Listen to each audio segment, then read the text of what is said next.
لن نرضى.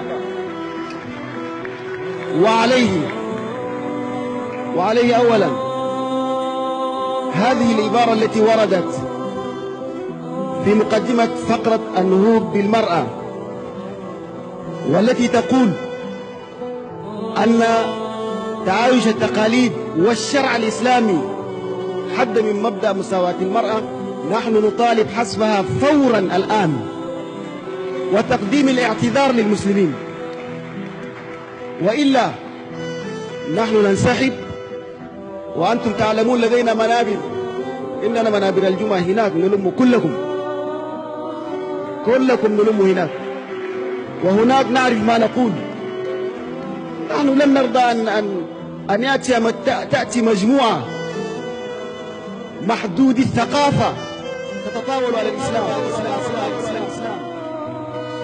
من الذي قال لهم أن الإسلام حد من مبدأ المساواة؟ بل الإسلام قدم المرأة في بعض الأحيان على الرجل.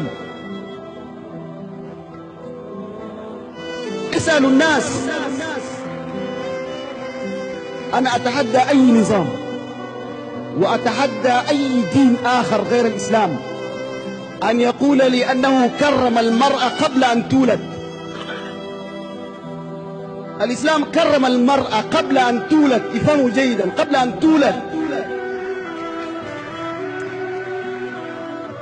اقرأوا قول الله إن شئتم: لله ملك السماوات والأرض يخلق ما يشاء يهب لمن يشاء إناثا ويهب لمن يشاء الذكور.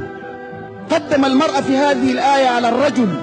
قال العلماء: ما قدم الله سبحانه وتعالى الإناث على الذكور في هذه الآية إلا أنه يريد أن يشير على أن الإسلام كرم المرأة، لأنه قبل مجيء الإسلام أن الشخص إذا ما رزق بمولودة بنت يغضب،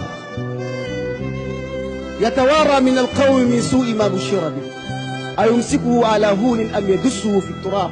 هذه هي كانت حالة المرأة قبل الإسلام.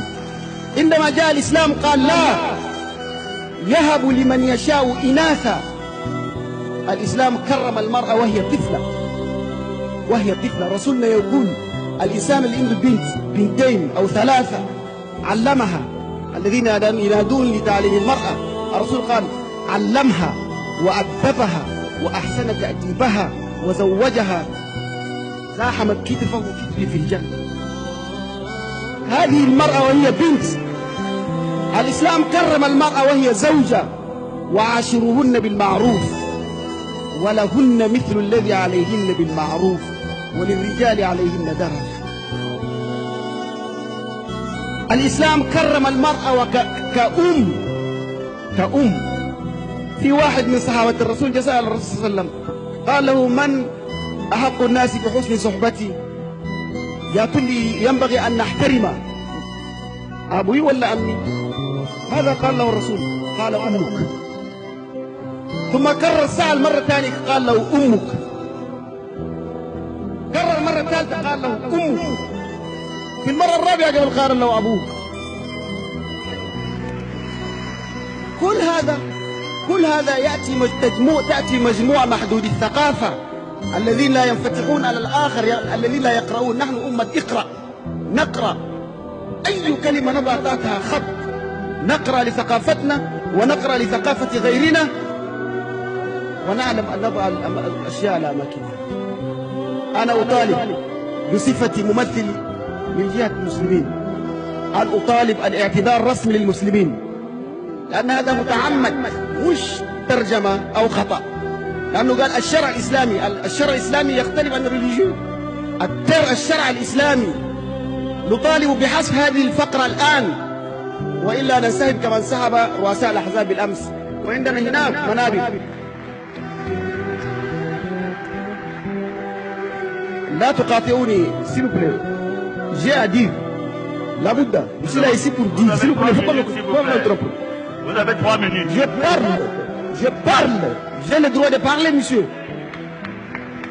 Je suis là ici pour défendre notre point de vue. Je ne suis pas là ici pour vous applaudir. Et je ne le ferai jamais.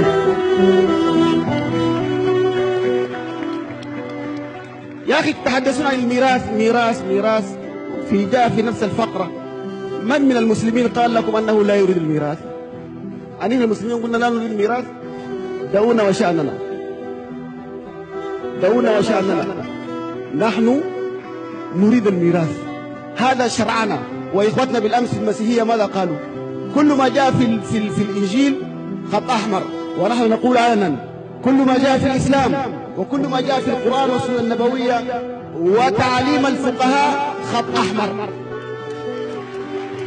خط أحمر. والله أنا جلست مع سيدات غير مسلمات صرحنا لي وقلنا لي علنا في إحدى الجلسات، والله لو وجدت بعض المجتمعات ما أعطى الإسلام للمرأة لكفى. نحن نعرف ثقافة الآخرين، واحدة تفقد زوجها وتغلق عليها الأبواب، لا تجد ولا حتى هي تكون من التاني. بالنسبة للمعاهدات الدولية، وأختم بها، المعاهدات الدولية اللي أنتم تطالبون وقانون الأسرة، يا جماعة نحن سنين كنا بنعاني من قانون الأسرة. قانون الأسرة دي ما نطبقها، قانون الأسرة دي ما نطبقها بهذه الطريقة اللي موجودة. هذا الكلام قلناه قبل 10 سنوات. مدام كلاريس تيلا مينستر جبرجي أمان قاعدة مشينا مملكة لغاية السنغال، قلنا لهم رأينا واحد، كل ما يمس الدين الإسلامي نحن لن نكون طرفا فيه ولن نرضى. الأسرة ما هي؟